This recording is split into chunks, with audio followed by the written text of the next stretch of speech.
Hi class. So tonight what we're going to be talking about is making a slab vessel, and we're going to switch it up a little bit because we're also going to be talking about darting. So the three principal components of hand building are pinch, coil, and slab. We're going to be exploring slab, and we're going to be making a simple slab container.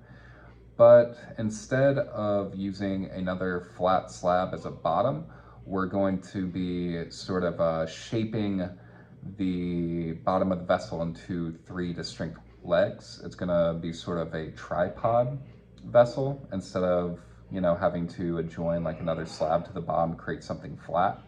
And then we're also gonna be exploring darting a little bit, where we're gonna be cutting chunks of the slab out of the clay to create a bottleneck. So yeah, get ready for that. And if you have any questions, you're watching this video live, go ahead and post those questions in the chat. All right, so let's get to it. Tools we're gonna need. You're gonna need some sort of fettling knife to cut the slab into the shape you want. It's also going to come in handy when we are doing our darting. You're going to want a firm rib, because we're gonna have to compress the slab. You're going to want something to score up your slab with. I like these serrated ribs a lot. I think they just take a step out and make it a little bit easier to score on the go. And you're also going to need a rolling pin. If you don't have a rolling pin, you can sort of pinch out a slab and sort of slap it on a table to get it go flatter. But if you have a rolling pin, a wooden rolling pin, that helps. And yeah, other than that, clay is going to be necessary, and you're going to have to create a form. We're going to be using what I call a shield dart.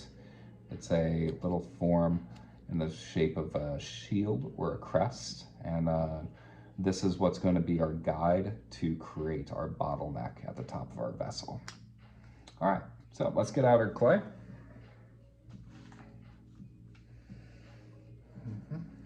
All right, so I think to complete this project, you're gonna need maybe 1.5 pounds, 2 pounds of clay. If you don't know what 2 pounds of clay looks like, I'd say a piece of clay about the size of a tennis ball is 1 pound. So I've cut off a inch thick chunk of clay by maybe 6 or 7 inches long. And this is pretty much all I'm gonna need for this. I've also created a simple form out of a piece of cardboard for my cup. This is just so if I wanted to make a set of cups, I can make, each cup the same size to start with. You don't necessarily need to have a form, but I like to have them around because it keeps me consistent.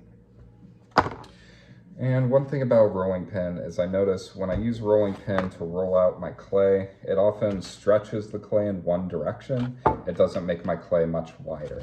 So before I start rolling it out, I want to make sure that my clay is already the width that I want, because it's not going to stretch out laterally too much. It's just going to stretch out the direction in which I'm rolling the pin.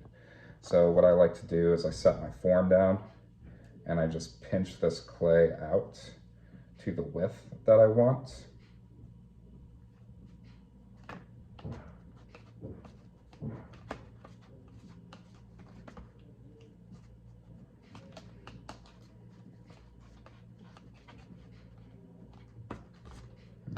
So now it's pretty much the width that I need.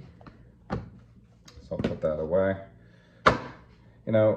If I didn't have a rolling pin and I wanted to make a flat slab, I would sort of pinch it out into, this, pancake first, and then I can start stretching it by just hitting it against the table, and I'm sort of whipping it as I come down, and this gets my slab to stretch and thin out a little bit. So if you don't have a rolling pin at home, go ahead and do that flip and slam method.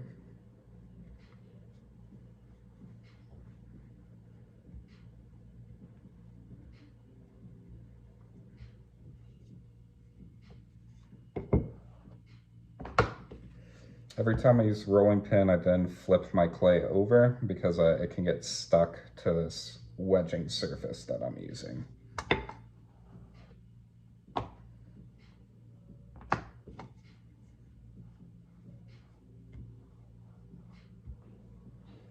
All right, I can already tell I got too much clay, so I'm just going to cut a chunk off.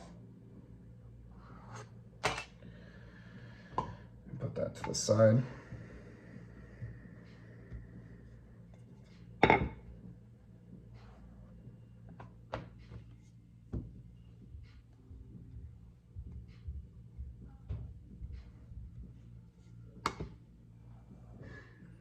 And I want this thing to be about like 3/8 of an inch thick. I think that's a nice sturdy slab. And all right, I'd say I'm about there.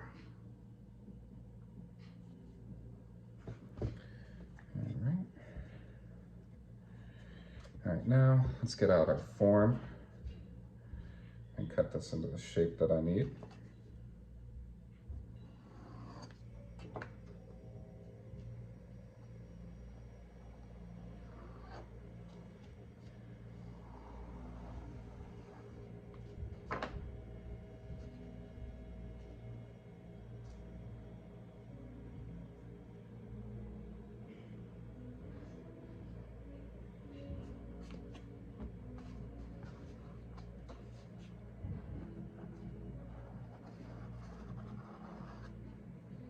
I'm gonna take all these scraps, I'm just gonna sort of ball them up and put them to the side because I'm gonna need a few wads of clay as I start making my tripod.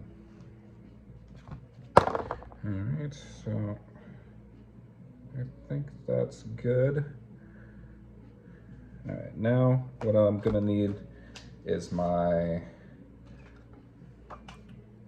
firm rib.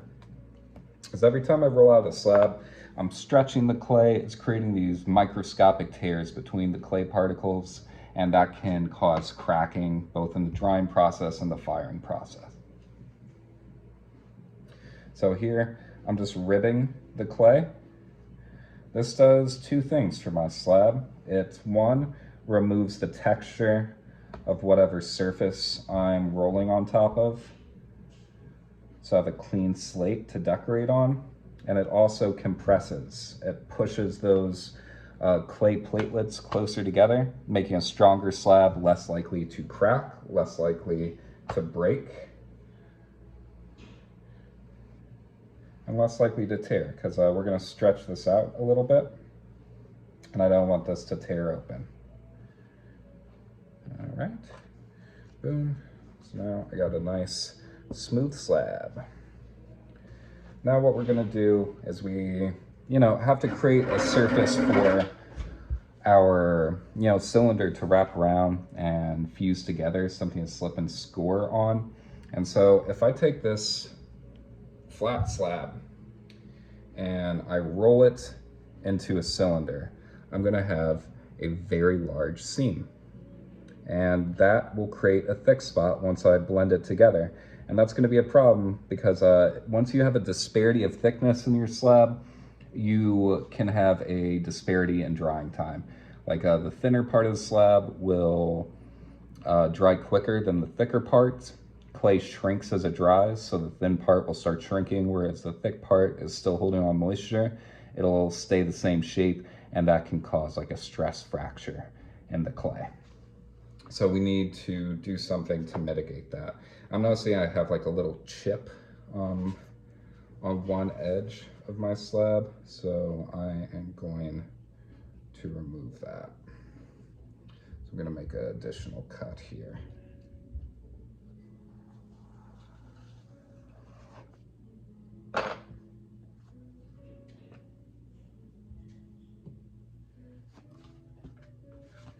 I'm also noticing this slab's gotten longer. Remove that extra bit. All right, so what we're gonna do is we're gonna bevel our edge. So at the top of this slab, I'm going to hold my knife at a 45-degree angle. as I cut this edge away.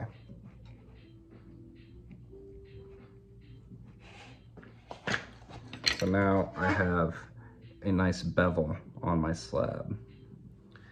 And the thing is, if I go and I just turn this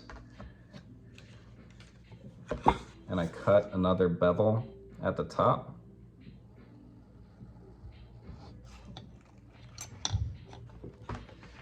instead of creating a nice surface for my points to meet, my slab doesn't quite meet up. These bevels won't meet because they were cut at the same angle.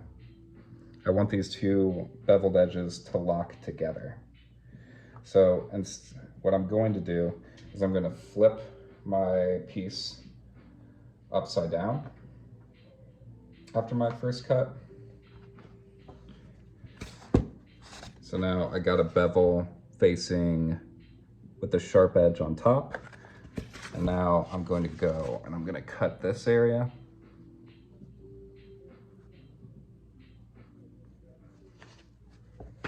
So now I have a beveled edge with the point on the bottom and a beveled edge with the point on the top.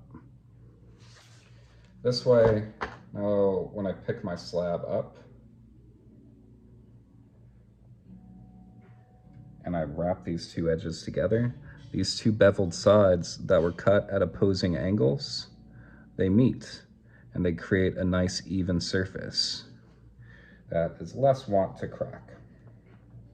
All right, so this feels pretty good, but this clay is actually a little too soft. So I'm gonna take this slab and I'm gonna put it away, and I'm gonna get out another slab that I made earlier that's firmed up just a bit more. It's gonna stand a little bit better. And I'll just bevel this again. So I'm gonna bevel one side, 45-degree angle. Gonna flip it upside down and bevel the other side. This way the bevels are opposing and will line up. All right, so now let's get this thing standing.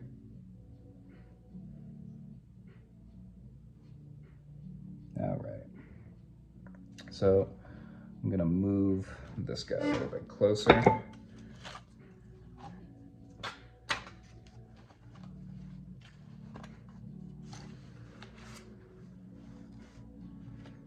All right, so now I'm going to set this thing up so it stands on its own, and I'm going to get my bevels facing each other. This is where I'm going to need a score. I'm going to need a score up each side of this.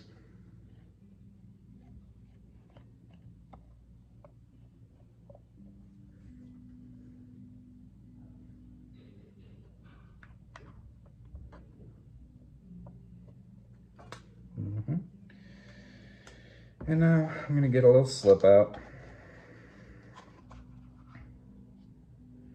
And I'm going to put a liberal dose of slip on one side.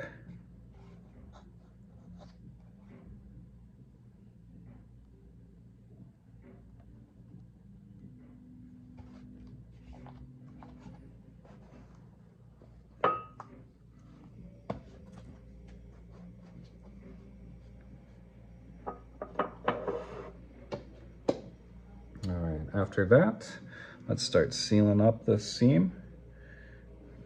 And when I'm sealing this, you know, I don't actually want to put my bevels right on top of each other because I'm gonna have to pinch and compress these sides together. What I want is I want to put my bevel sort of the bottom corner of one beveled edge into the middle of the other beveled edge. Because as I start pinching this together, these things are going to slide and slip. And this way, I prevent having a thin spot. If I put these beveled edge completely together right at the start, flush with each other, as I start pinching, I'll be thinning it out with the pressure of my fingers. So what I'm doing here is I'm sort of snapping my fingers. My thumb is on the inside, of the pot, and my middle finger's on the outside. And as I move my middle finger to my left, my thumb is sort of moving to the right. I'm sort of snapping the clay together. And for a vessel about this size, and because, you know, I've got long enough fingers, I can get down to about halfway. And then I want to flip this over, and I want to start snapping the rest of it together. All right. Pretty good. This clay is still very soft, so I would usually like this to be sort of a hard plastic when I'm doing all this. I want it to be firm enough that it can hold its own weight, but soft enough that I can still bend the clay. So this is getting a little floppy, but it'll work. All right, after I have that seam snapped together, I want to take a moist sponge and I want to just clean up this area a little bit because it's looking a little sloppy. And this kind of helps hide my seam. I don't give too much thought to hiding the seam. I think nice thing about doing slab work and hand building in general is it tells a story of how the piece was created. And I think that's kind of nice to have that, like, you know, very basic narrative behind it. So a lot of times instead of trying to make the seam completely flush, if this is a drinking vessel, I'll put a handle over the seam, but not really waste too much of my time, you know, trying to hide it. Okay, so I got the inside snapped together, or the outside, I mean. Let me see if I can get this. It's tricky with the light, but you can see I have a big seam in the middle of my cup on the inside. And that's a problem because it can catch food, and if I got like just a little piece of clay sticking up, once it's fired and glazed, that could be razor sharp. So the inside I do want to be very smooth. I do want to hide the seam as much as possible. And I think the best way to do that is with a wood knife. You know, nice thing about a wood knife, this comes in every pottery toolkit you'll ever buy. It's got a scooped end. This scooped end is great for blending. So I'm just sort of pushing the clay over to one side, making sure I don't have any pieces sticking up, and then I just scoop up and hide that seam, make it nice and smooth.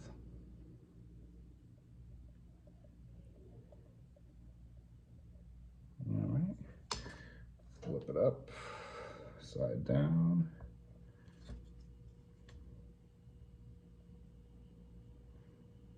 Now this slab is a little thinner than I usually like. You know, I'm really missing my slab roller in my studio right now. But, you know, que sera, sera. Use what we got. All right, so I think this is the nicer edge, so I'm gonna say this is the top of my piece. This is where I'm going to be doing my darting. So this more thin edge, this is where I'm gonna start creating my tripod. So one thing is I want to find where my seam is, because I'm gonna have 3 legs on this. And I don't want one of my legs to be right where the seam is, because there will be a lot of pressure like on that corner, that leg. And so I want this to, that pressure could cause that seam to open up in firing or drying. So I want to avoid that. I want to put that seam between 2 legs. And the way we're going to do 2 legs is right now I've got something that's roughly a circle. And I'm going to take my hands and I'm going to make 2 L's with them. And I'm going to create a triangle between my 2 hands. And I'm going to sort of just pinch this into a triangular shape. All right.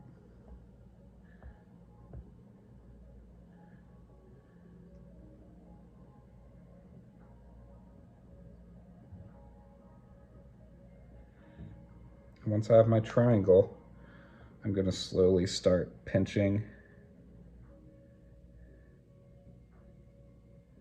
these corners together. I'm doing my best to create an equilateral triangle. I want an equal distance between all four of what will become the legs to this thing.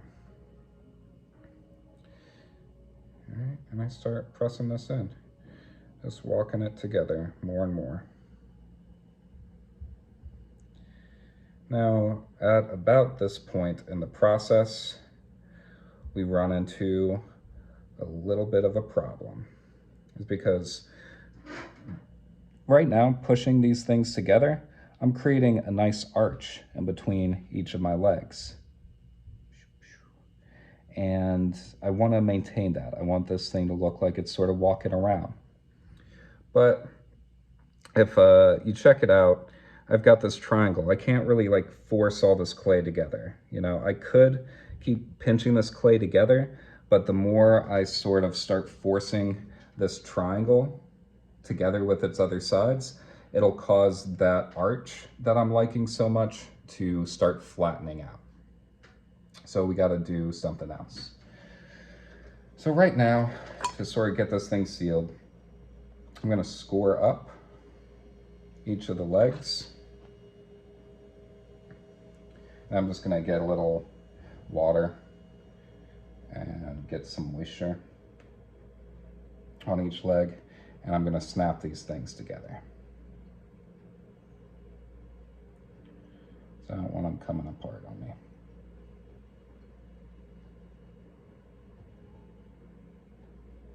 That moisture just turns the surface into a small, tiny layer of slip.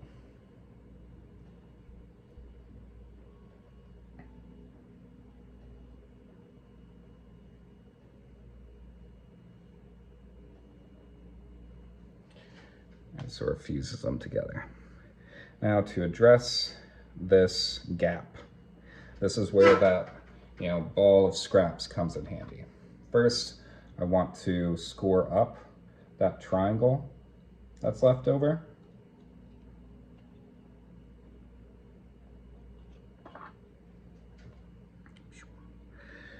And I want to create a small plug. I'm gonna get out something about the size, let's say, what is this? Like a small chocolate truffle, a small marble. And I want to pinch it into kind of like a Hershey's Kiss shape. All right. You know what? This is actually too much clay. But I want to pinch it sort of into a Hershey's Kiss. Because the way that is going to work is the thin part of the kiss is going to fit inside the triangle, and the thick part is going to stay out, and I'm going to blend it together. But this is still a little too much. So now I have a piece that's actually about the size of a Hershey's Kiss.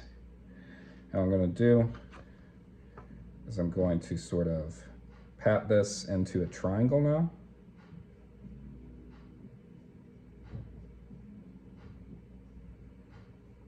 A triangular base to match up with the triangular shape, and I'm going to score the edges of this.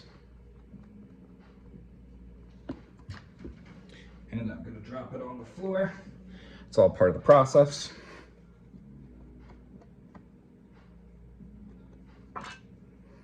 Luckily, I just mopped this morning, so my floor is very clean. Usually, if I was in the studio and I drop a piece of clay like this on the floor, I would not attach it to my pot because you can cause something called lime corruption. You don't really know what's on your floor, but it could have some disastrous effects on the firing process. So usually I would just grab a new piece. So after I've scored this up, I'm going to add some moisture to the bottom of that triangle, and I'm going to insert my plug. All right, and I'm going to start blending that plug into the sides of my other legs.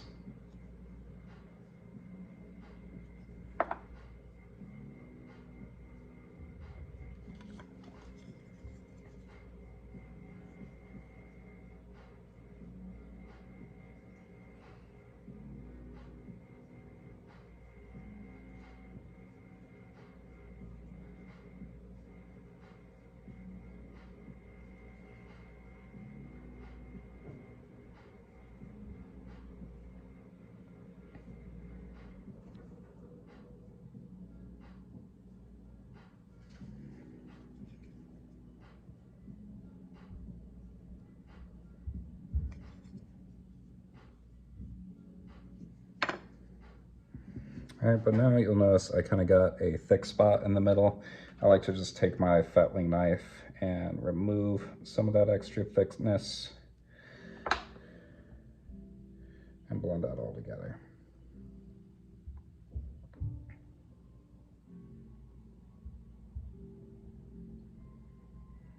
All right, so now I have a nice sealed bottom that's pretty even, and I have 3 arches. So now my piece stands up on its own. All right, but now we have a couple problems on the inside. I've got a, man, I really need a flashlight. All right. So we have a spot on the inside of this where you can see the tip of the Hershey's Kiss sticking out of the hole before. And we've got these 3 big craters on the inside of our piece. And the thing is, I gotta fill in that negative space in each of the legs so it doesn't collect food or bacteria if this was a food safe piece, and just to make it a little bit more structurally sound. So what I'm gonna do is I'm going to get a brush. I'm going to put a little bit of moisture in each of those corners.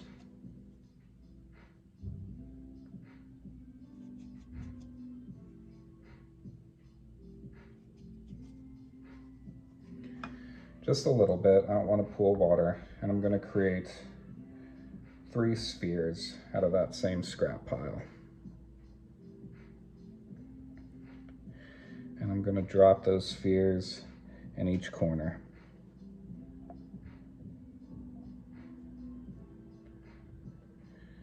And supporting the bottom with my hand, I'm going to use the bottom of my wood knife. I'm going to start blending those spheres in to the piece, filling in those holes.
Let's grab this again, and you can see I've still got 1 sphere in there. I've blended the other 2 in.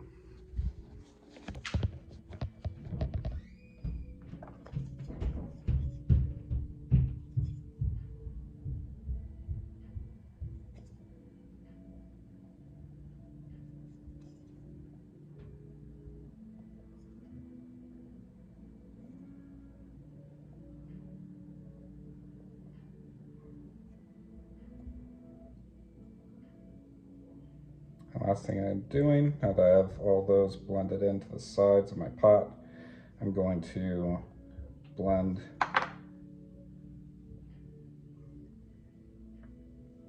that Hershey Kiss piece into the bottom of this.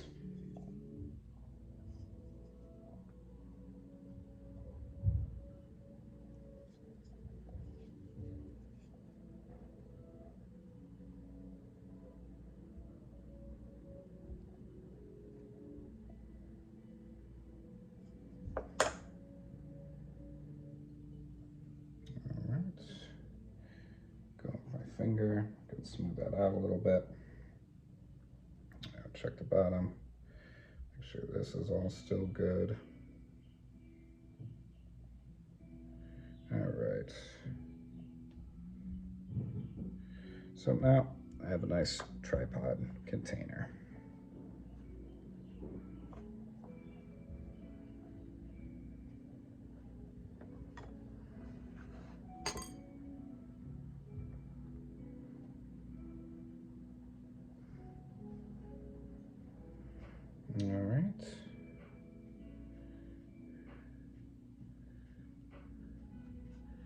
So this piece is a little too dry or a little too wet to really cut into and start darting. So I gotta let this thing dry out a little bit before I start creating the bottleneck piece. So I'm gonna let this dry, and then I'll see you in just a minute and we'll start the bottleneck.